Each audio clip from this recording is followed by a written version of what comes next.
Hello दोस्तों, कैसे हैं आप सब। आशा है कि आप सब अच्छे होंगे। आज मैं आपके लिए एक नई कहानी बवंडर लेकर आई हूँ। कहानी पसंद आए तो मेरे चैनल को सब्सक्राइब करना और वीडियो को लाइक करना ना भूलें। साथ ही साथ अगर आप चाहते हैं कि मैं भविष्य में भी आपके लिए ऐसी ही कहानियाँ लेकर आती रहूँ तो उनकी अपडेट्स पाने के लिए बेल आइकन को भी प्रेस कर दें। तो चलिए शुरू करते हैं। वो दौड़ रही थी, बदहवासी में दौड़ रही थी। पूरा बदन पीला पड़ गया था। क्या पिला दिया उस नामाकुल ने, समझ ही नहीं पा रही हूँ। सर बुरी तरह चकरा रहा है। सड़क के एक और दौड़ते हुए उसने एक पगडंडी ले ली। जहाँ पैर ले जा रहे थे वो वहाँ बढ़ रही थी। पगडंडी आगे और सकरी हो चली थी। शाम का सूरज ढलान पर था। अब उसके पीछे कोई नहीं आ रहा था। शायद वे लोग पीछे ही छूट गए थे। गरिमा को आगे एक गांव दिखा। गरिमा तेजी से उस ओर बढ़ रही थी। गरिमा जैसे ही गांव के मुहाने तक पहुंचती है उसे अजीब सा लगता है। वो गांव नहीं अपितु एक खंडहर था। आधे गिरे हुए घर और खंडित संरचना, सब कुछ भयावह था। वहां उजाड़ गांव के अलावा कोई नहीं था सिवाय उन खंडहरों के। गरिमा को समझते देर न लगी कि वो शायद कुलधरा पहुंच गई है। गरिमा के मस्तिष्क में कुलधरा का नाम सुनते ही पूरे शरीर में एक झुरझुरी सी पैदा हो गई। गरिमा के पांव ठिठक कर रह गए। वो उन खंडहरों के पास खड़ी थी, डर के मारे बुरी तरह कांप रही थी। इस बार करते हैं कुछ तूफानी, अशोक ने वहां उपस्थित राहुल, रानी और गरिमा से कहा। पर क्या? राहुल ने पूछा। कुलधरा में रात बिताते हैं, इससे तूफानी कुछ नहीं हो सकता। अशोक की आंखों में चमक थी। कुलधरा का नाम सुनते ही जैसे सबको सांप सूंघ गया। व्हाट रबिश, मुझे नहीं जाना कुलधरा वुलधरा, रानी ने मुंह बिगाड़ते हुए कहा। पर गरिमा का चेहरा प्रश्नवाचक मुद्रा में था। गाइस, क्यों जाना है ऐसी जगह जहां पूरी दुनिया नहीं जाना चाहती? गरिमा ने अपने मुंह से च्युइंगम को निकाला और सड़क पर थूक दिया। यही तो मजा है, यही तो एडवेंचर है।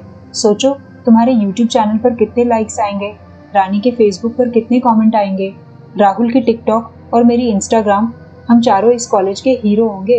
पूरे सोशल मीडिया में हम छाए रहेंगे। अशोक जैसे उन्हें एक सुनहरी दुनिया में ले जा रहा था। लेकिन इन सब के लिए जान क्यों जोखिम में डालनी? वहां पता नहीं है क्या वो शापित जगह है? रानी ने कहा। यह शाप वाप कुछ नहीं होता। राजस्थान सरकार ने तो उस जगह को टूरिस्ट स्पॉट बनाया है। वहां कोई शाप वाप या भूत प्रेत नहीं है। ये सब कहानियां फैलाई गई है ताकि खंडहरों से भी कमाई हो। अशोक तटस्थ था अपनी बात को लेकर। लेकिन गरिमा की बात को काटते हुए राहुल बोल पड़ा। चलते हैं यार, देखते हैं क्या है वहाँ। वैसे भी वेकेशन है, ठंड भी है। जैसलमेर जैसी जगह में इस मौसम में घूमने का आनंद बहुत आता है। राहुल भी अशोक के साथ हो गया था। रानी और गरिमा की नानुकुर इन दोनों के आगे नहीं चली। आखिर में दोनों मान गई। अशोक ने राहुल को आंख मारी। गरिमा न चाहते हुए भी अब एक कोने में दुबक कर बैठ गई थी। रात की कालिमा एक एक कर उन खंडहरों को अपने आगोश में ले रही थी। यही अंधेरा गरिमा के मन को भी घेर रहा था। अशोक, अशोक, उसने ये जलील काम किया, मैं कभी माफ नहीं कर सकती। मेरी भावनाओं के साथ खिलवाड़ किया, मुझे बस एक वस्तु समझा। गरिमा वहीं खड़ी खड़ी सोच रही थी कि तभी ऐसा लगा जैसे उसके पीछे किसी के चलने की आहट हो रही है। वह चाहकर भी खंडहरों में जाना नहीं चाह रही थी। उन इंसानों से तो यहाँ के भूत भले। वह आगे बढ़ती है। गरिमा ने तय किया कि कल सुबह तक यहीं इंतजार करेगी। सुबह की भोर से ही यहाँ के केयरटेकर और पर्यटक आएंगे। उनके साथ ही वो यहाँ से सुरक्षित निकल जाएगी। गरिमा ने मुड़कर देखा, वहाँ दूर तक कोई नहीं था। गरिमा को कहीं न कहीं विश्वास था कि वे दोनों यहाँ तक नहीं पहुँचेंगे। यहाँ आना तो एक बड़ा नाटक था जिसका सूत्रधार अशोक था। गरिमा को प्यास लगी। वो कुलधरा गांव के बीचों बीच पहुंच गई। डरते कांपते अपने कदम बढ़ा रही थी। झिंगुरों की आवाजें लगातार आ रही थी। कीटों का क्रंदन अपने चरम पर था। ठंड धीरे धीरे बढ़ रही थी।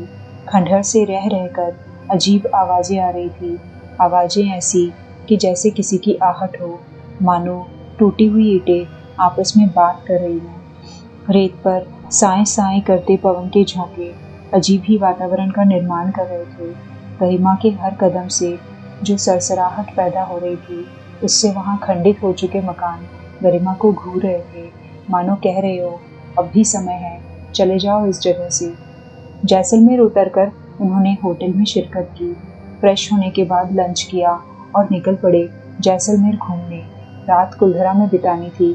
राहुल और अशोक ने एक गाड़ी किराए पर ली, उसे खुद ही चलाने लगे। राहुल ड्राइव कर रहा था तो अशोक पास ही बैठा था। उन्होंने खाने पीने का सामान गाड़ी में भर रखा था, कोल्ड ड्रिंक भी थी। शाम होने को थी। दिन भर की थकान समेटे हुए रानी और गरिमा गाड़ी में ही पीछे की सीट पर सो रही थी। अशोक ने इशारा किया, उठो देवियों, cold drink P low, Kuldhara बस कुछ ही किलोमीटर दूर है। अशोक ने कहा। रानी तो उठ गई, पर गरिमा ने आंख नहीं खोली। जाना जरूरी है क्या अशोक? रानी अब भी बेचैन थी। यार, कितनी बार कह दिया, हम हैं ना तुम्हारे साथ, फिर क्यों डर रहे हो? फिर देखो ये ड्राइवर भी है साथ में, ये तो लोकल ही है, इसने भी कहा है कि वहाँ कुछ नहीं है, सिर्फ हवा बना रखा है, कोई आत्मा वात्मा नहीं है। अशोक का व्यंग रानी को न सुहाया। राहुल भी हंस पड़ा अशोक के साथ। गरिमा की आंखें बंद थी, पर उसे पता था कि ये लोग मानने वाले नहीं है। वैसे भी गरिमा ने अपने गले में अभिमंत्रित ताबीज पहना हुआ था। बचपन से इस ताबीज ने हर अनहोनी से गरिमा को बचाया था। अशोक प्लीज, मुझे लगा था कि तुम लोग मजाक कर रहे हो, पर तुम लोगों ने तो सच में प्लान बना लिया। तुम्हें वहां जाना है तो जाओ, मुझे और गरिमा को होटल छोड़ दो अभी। राहुल ने अशोक की ओर देखा। इतने में गरिमा ने अपनी आंखें खोली। हाँ, सही कहा रानी ने, हमें छोड़ दो अपने होटल में। गरिमा, लेकिन सब पहले से सेट किया हुआ प्लान है, अब ऐन मौके पर ये चेंज? राहुल ने पूछा। ये हमारा प्लान था, गरिमा ने खुलासा किया। हमें पता नहीं कि तुम दोनों क्या खिचड़ी पका रहे हो। रानी की आंखों में चुलबुलापन था। राहुल और अशोक की आंखें जैसे चौड़ी हो गई। हम जानते हैं कि क्या शैतानियां भरी हुई है तुम्हारे दिमाग में, पर हमने पहले ही कहा था कि शादी तक कुछ नहीं। तुम्हारा कुलधरा ले जाकर हमें डराने का प्लान था, ताकि हम डरें और तुम्हारी बाहों में आ जाएं। ये पॉसिबल नहीं। गरिमा के कहते ही रानी हंसने लग गई। अशोक के चेहरे से हवाइयां उड़ने लगी। ठीक है बाबा, चलो कुलधरा के पास से ही जाकर लौट आते हैं। बस यही गाड़ी रोककर थोड़ी कुलधरा की फीलिंग ले लेते हैं। राहुल ने बात संभाली। ओके, रानी ने कहा। चारों जने गाड़ी के बाहर आए। अशोक ने एक एक को कोल्ड ड्रिंक पकड़ाई। यार, इतनी ठंड में कोई कोल्ड ड्रिंक पीता है क्या? गरिमा ने मुंह बिगाड़ा। ठंड में ही तो ठंडी चीजें पीने का आनंद आता है, अशोक ने कहा। सभी ने कोल्ड ड्रिंक पी। गरिमा का ठंड से गला खराब था, वो धीरे धीरे सिप ले रही थी। इतने में रानी और गरिमा को चक्कर आने लगे। रानी एकाएक जमीन पर गिर गई। अशोक और राहुल के चेहरे पर मुस्कान थी। गरिमा को समझने में देर न लगी कि कोल्ड ड्रिंक में नशीली दवाई मिलाई गई थी। साली, 2 सालों से घुमा रही है, इतना टाइम तो कभी नहीं लगा किसी लड़की को पाने में। अशोक के चेहरे पर गुस्सा था। आज सारी कसर निकाल देते हैं, अभी तो पूरी रात पड़ी है। इतना कहते ही राहुल ने अपनी शर्ट उतारी। यू चीट रास्कल, और गरिमा ने पूरी ताकत से दोनों को धक्का मारा और बेतहाशा दौड़ने लगी, अपनी जान हथेली पर लेकर दौड़ने लगी। अशोक और राहुल दोनों ने गरिमा का पीछा किया, पर न जाने कैसे गरिमा में फुर्ती आ गई थी। लगा जैसे दवाई का उस पर कोई असर ही नहीं हुआ था। 250 वर्ष पहले कुलधरा में मंदिर के अंदर भीड़ इकट्ठा हो गई थी। सभी के हाथ में मशाल थी। मशाल की अग्नि की ताप से कहीं अधिक ताप उन गांव वालों की आंखों में थी। गांव की बहु बेटियों की आबरू पर आंच आ गई थी। सभी एक सुर में उस पापात्मा का विनाश करने के लिए एकत्र हुए थे। पुजारी गौरी शंकर की आंखों में ज्वाला थी। जब उसे जरूरत पड़ी तो किसी ने मदद नहीं की। अब जब सलेम सिंह ने उसकी बेटी की जीवन लीला समाप्त कर दी, तब ये लोग जागे। भाइयों, गांव की बहु बेटियों की आन हमारी आन है। आज मेरी बेटी उस दीवान सलेम सिंह की भेंट चढ़ी, कल किसी और की भी बेटी हो सकती है। इससे पहले कि नाग हमें डसे, उससे पहले नाग का फन कुचल देना होगा। आज उसके सिपाही मरकट ने मेरे ही घर आकर मेरी बेटी को उठा लिया। मैं कुछ न कर पाया, कईयों को आवाज लगाई, पर कोई नहीं आया मेरे बचाव में। हमें माफ कर दें पुजारी जी, हम डर गए थे, पर बेटी की लाश को देखकर हमारा खून खौल गया है। इस खौलते खून से उस सलेम सिंह और मरकट को जलाकर भस्म कर देंगे। एक नौजवान बोल पड़ा। उसके बोलते ही पूरी भीड़ आक्रोशित हो गई। ऐसे भेड़ियों को तो मौत ऐसी देनी है कि दोबारा कोई हमारी बेटियों पर आंख न उठा सके। गौरी शंकर की आवाज में विद्रोह था। सभी गांव वाले गौरी शंकर के पीछे पीछे चलने लगे। वे लोग दीवान सलेम सिंह की हवेली के पास पहुंच गए थे। गरिमा गांव के एक कोने के मकान के बाहर आ रुकी। यह मकान खंडहर नहीं लग रहा था, शायद सरकार ने इसे बनाया था ताकि पर्यटक सुस्ता सके। वहाँ वॉशरूम, टॉयलेट और पानी के साइन बोर्ड लगे हुए थे। मकान बाकी खंडित हो चुके मकानों से बड़ा था। चारदीवारी बनी हुई थी। गरिमा को लगा कि टूरिस्ट यहीं तक आते हैं, हो सकता है अंदर पानी हो। गरिमा ने उस मकान के अंदर प्रवेश किया। चारदीवारी के अंदर स्थित यह मकान वाकई अभी नया बनाया हुआ था। गरिमा ने अपनी नज़र दौड़ाई। चांद की मध्यम रोशनी में भी वाटर कूलर चमक रहा था। गरिमा ने पानी पिया। उसे उसके पैरों में दर्द महसूस हुआ। पैरों से खून रीस रहा था। न जाने कब लगी, इसका भान ही न रहा। गरिमा वहीं बैठ गई। उसके कंठ पूरी तरह सूख गए थे। पानी पीने के बाद भी कंठ पूरी तरह गीले नहीं थे। तभी किसी छड़ी की ठक ठक आवाज आई, जैसे कोई अपने हाथों में छड़ी लिए उस मकान में चल रहा हो। गरिमा ने उस ओर देखा जहाँ से आवाज आ रही थी। अंधेरे में एक साया गरिमा की ओर धीरे धीरे बढ़ रहा था। गरिमा की आंखें चौड़ी हो गई थी। हलक तक चीख आते आते रुक गई। उसने अपने हाथों से अपना मुंह दबा रखा था। वो थर थर कांपने लग गई थी। कुलधरा के बारे में इतना कुछ सुना था कि डर के मारे गरिमा की आंखों के सामने अंधेरा छाने लग गया। गरिमा वहीं बेहोश हो गई। कहाँ चली गई कमबख्त? कोल्ड ड्रिंक के बाद भी बेहोश नहीं हुई। राहुल के माथे पर शिकन थी। बेहोश नहीं हुई तब तो और भी मजा है, वरना बेजान बेहोशी के साथ वो आनंद नहीं आएगा। अशोक की कुटिल मुस्कान उभर आई। रानी को तो गाड़ी में लिटा दिया है, कहीं ये गरिमा किसी पुलिस के पास न पहुंच जाए। राहुल घबरा रहा था। रिलैक्स बरखुरदार, आसपास उजाड़ जंगल है, ये पगडंडी एक ही जगह जाती है। अशोक की आंखें आश्वस्त थी। कुलधरा, राहुल ने कुलधरा का नाम लिया और वही अपना सर पकड़ लिया। ये सर पकड़ने का समय नहीं है, अब तो तांडव का समय है। गरिमा के बिना रानी हमारे कुछ काम की नहीं।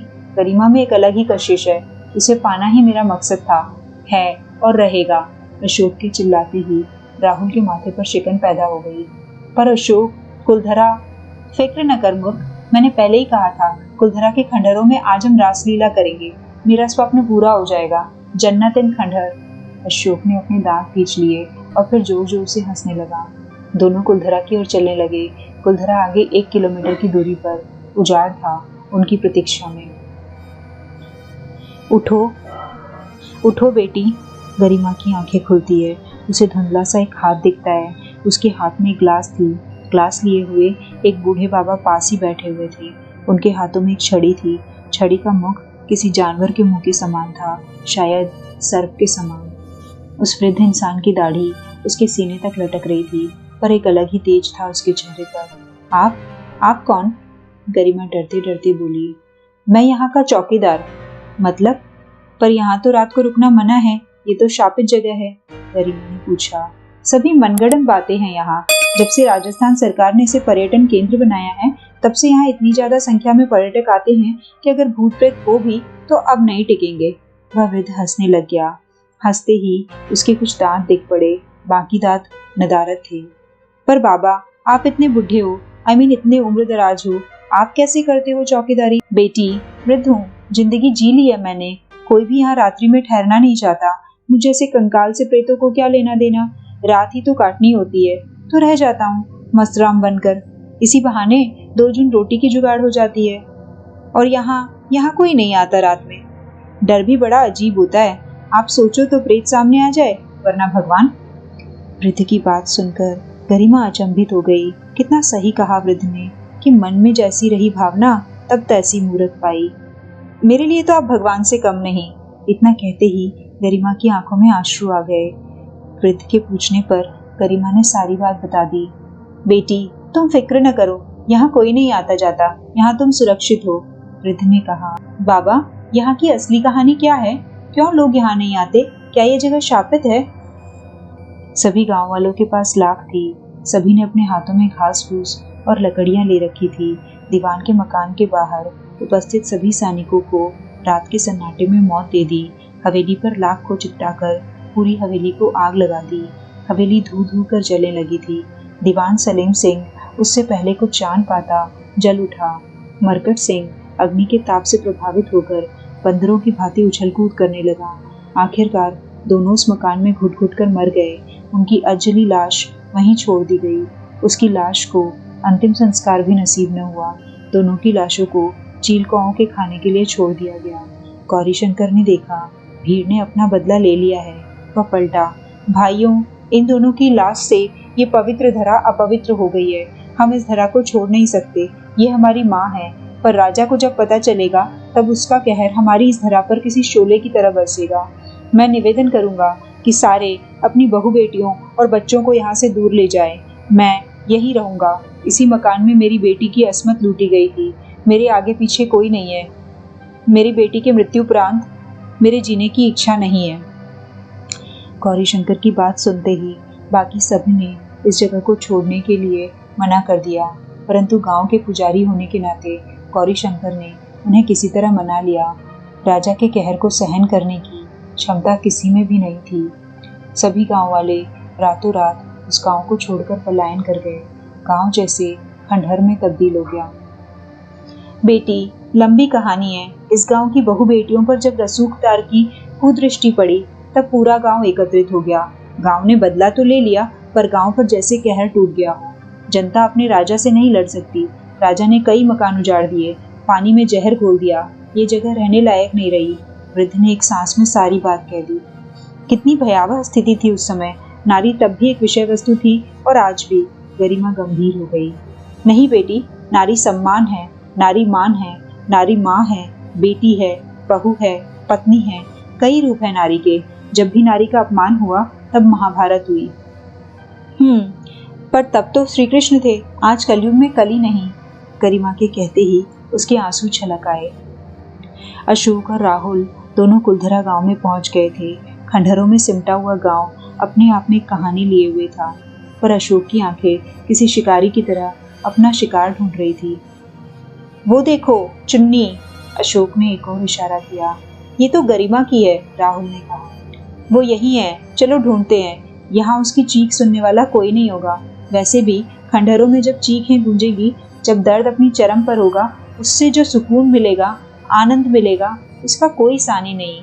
अशोक वाकई किसी राक्षस की भांति लग रहा था। राहुल भयभीत हो गया था। दोनों आनन फानन में दौड़ने लगे। गांव के उसी कोने में गए जहां से कुछ सरसराहट हो रही थी। उस मकान के अंदर प्रवेश करते ही गरिमा वाटर कूलर के पास बैठी हुई थी। उसके साथ एक बूढ़ा इंसान भी बैठा हुआ था। वो रही, अशोक ने इशारा किया। पर उसके साथ वो कौन है? राहुल ने पूछा। कोई भी हो, ठिकाने लगा देंगे, अशोक ने कहा। पर कुलधरा में रात में कोई और नहीं होता। राहुल की कपकपी छूट रही थी। मूर्ख, जब तू, मैं और गरिमा हो सकती है तो वो बुढ़ा क्यों नहीं? अशोक गरिमा की ओर तेजी से बढ़ने लगा। गरिमा का ध्यान मकान के गेट की ओर गया। वहां हलचल हो रही थी।